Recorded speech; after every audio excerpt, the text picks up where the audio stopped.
everyone, I'm Becky. And I'm Sarah. And we're doing Bickering book reviews. Today we are talking about The Dark Descent of Elizabeth Frankenstein by Kiersten White, which I got an ARC at Book Expo of America for. Same.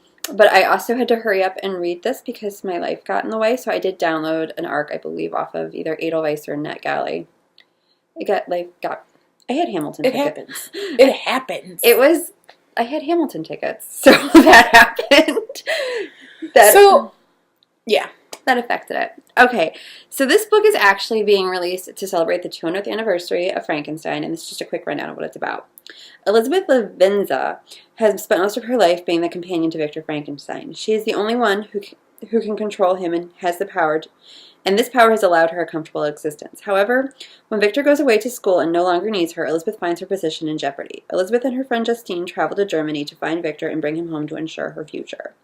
And then, once there, obviously, she finds the monster and all that stuff. Okay, so surprisingly enough, I love Frankenstein. I thought I'd hate it, but I actually really love Frankenstein. And I kind of enjoyed the fact that all of these books are coming out and celebrating Mary Shelley, because not only is Frankenstein a great story, but hello, Mary Shelley was a BA. She wrote this book in a time when, when women didn't write books like these and weren't allowed to.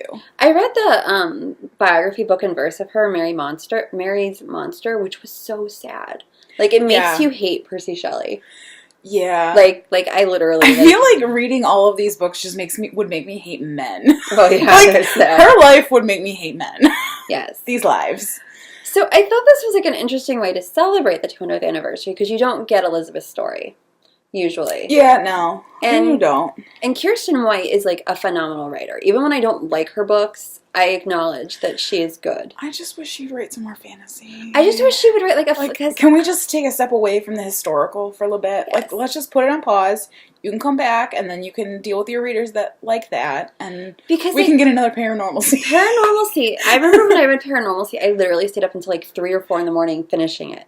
And then I was I have to wait how long for the sequel? Right. And it's still one of my top tween recommends. Yeah. I love that book. Oh yeah. So, and I thought she did same thing she usually does. She's really good at writing strong characters, and she made Elizabeth a very complex, interesting character. Yeah, I mean, it's certainly well written. And since she's well developed. And since she's so into the historical fiction now and is researching the historical fiction, it really showed the role women had in society at that time.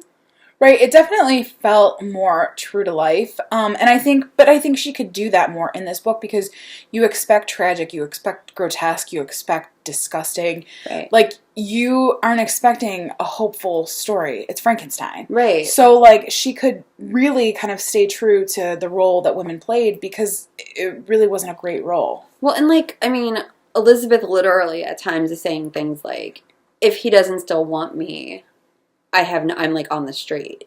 And it was true of the time. I thought that was very interesting. It also really shows the things that Elizabeth's willing to do to help cover up the things that he does. She really did a good examination of what people are willing to do to survive. Which, I mean, I could certainly see people will do some pretty bad things. Pretty grotesque things. They will cover up some stuffs. And that was very believable. My only problem with this book is it never grabbed me. I never moved beyond, I have to... And it's a short book. It's 280 pages at the most. I read it in a day. I mean, there were pieces and parts, finally, kind of when the monster makes its appearance, that I was oh, okay, I'm good with this. And I really like her friend Mary, who enters into the story, way on into the book. But yeah, it certainly didn't propel me through. This book did not propel me through like Frankenstein did. I could not stop reading Frankenstein, whereas this one, not so much. See, and I was all of the the manipulations that she was doing to cover people's tracks and to protect herself. I loved that. But then I was just but when I got away from that part, I'm oh, and now I'm okay.